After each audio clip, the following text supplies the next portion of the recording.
Wow, look at you all. I love this community. I love Bondi. But I'm absolutely heartbroken to be standing before you tonight in these circumstances.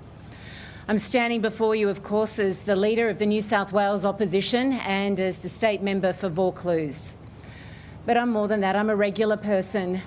I'm a member of this community, and I'm someone who witnessed the absolute devastation firsthand last Sunday.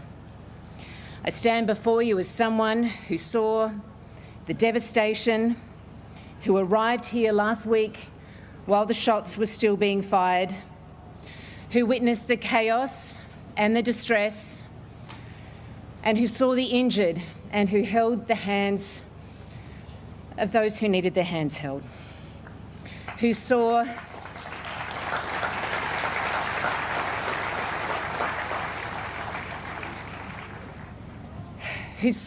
the chaos and the terror, but also saw the kindness and so many acts of bravery.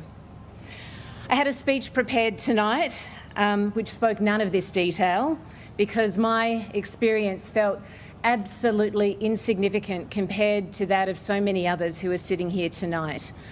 It felt raw. But I showed Rabbi Eli Feldman the words I had written, and he very politely told me to start again. He said the words I had written were appropriate and they were beautiful, but that I had a bigger story to tell, that I have shared something with this community that must be retold.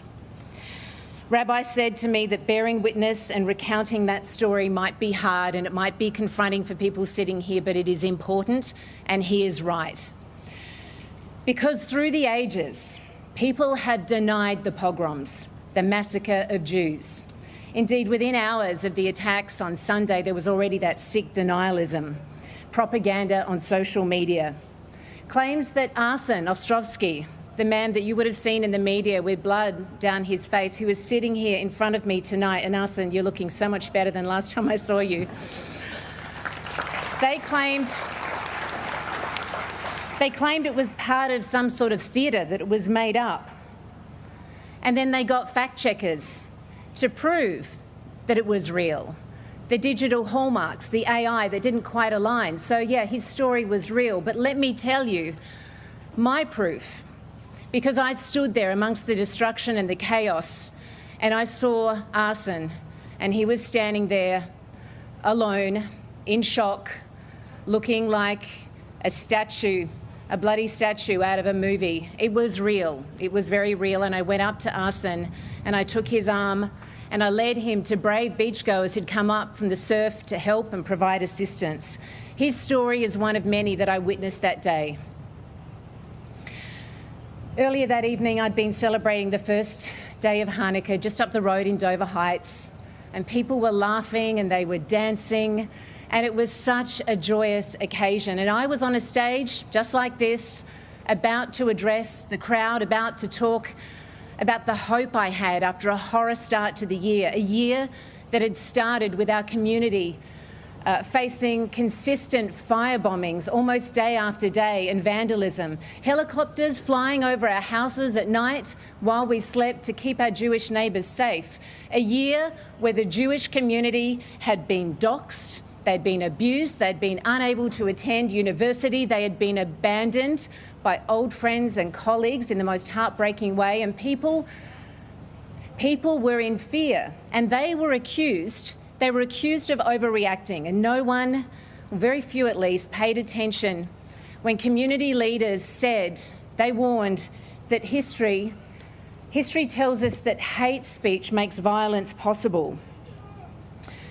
How could anyone who is a student of history deny that broken windows lead to violence? Well, let there be no doubt now.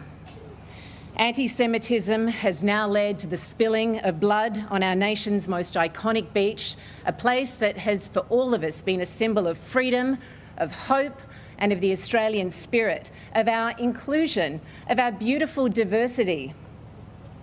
But on that stage last week, I didn't get a chance to share my words of hope. Instead, while I stood there, I saw the crowd start to run and disperse. I saw CSG security guards start to lock down the event.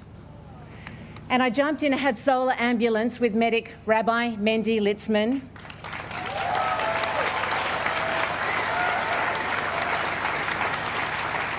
Mendy is here tonight and he is still working. Raise your hand, Mendy.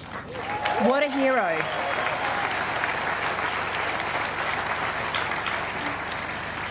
I ended up bundled into Mendy's ambulance. I don't know that he needed an extra passenger, but he was on the phone to his colleague Yankee, who had been shot. And Yankee was in a bad state. And so we raced down here to Bondi, arriving within minutes, and we parked under that bridge while the gunman was still on top. And Mendy grabbed his kit and he raced into the scene without any thought for his own safety, making impossible choices about who to deal with first and who to treat. And I helped a man and his 10-year-old boy who were hiding under that bridge get into our ambulance because I thought they'd be safer there. And then I walked into the scene. And what I saw will haunt me forever.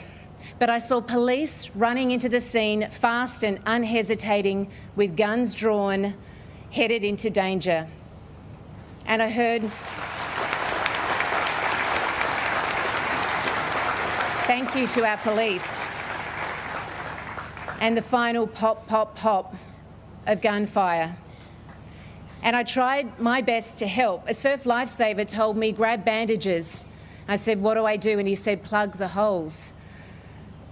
And I ended up sitting next to people and holding their hands, putting blankets over people who we couldn't help anymore. And I had people fall into my arms who were grief-stricken because they felt that they hadn't done enough, and we all felt that way. But man, I saw them as heroes, and they were heroes, and there was nothing more any of us could do.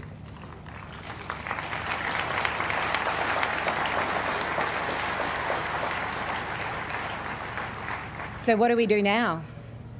How do we save our community? How do we honour the lives of those 15 people who passed away? It is an impossible task. And how do we say sorry? How do we say sorry for failing our community?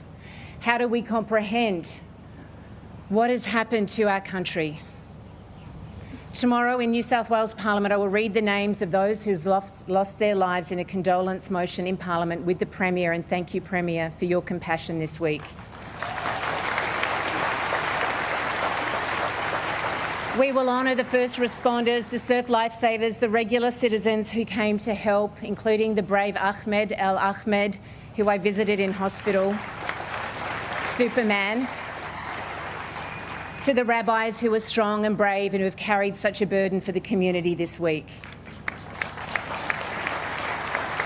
We will honour the police, and we will honour all the people who visited Bondi with bunches of flowers and who sent messages. And that outpouring of love has given me hope. It's given me hope that we will mend together. But tonight I'm here with you, our community, with you, steadfast, with our broader Bondi and Eastern Suburbs community, to say that I am in pieces with you, but I will be strong like you are strong and you inspire me. And together we will find the light together. Thank you.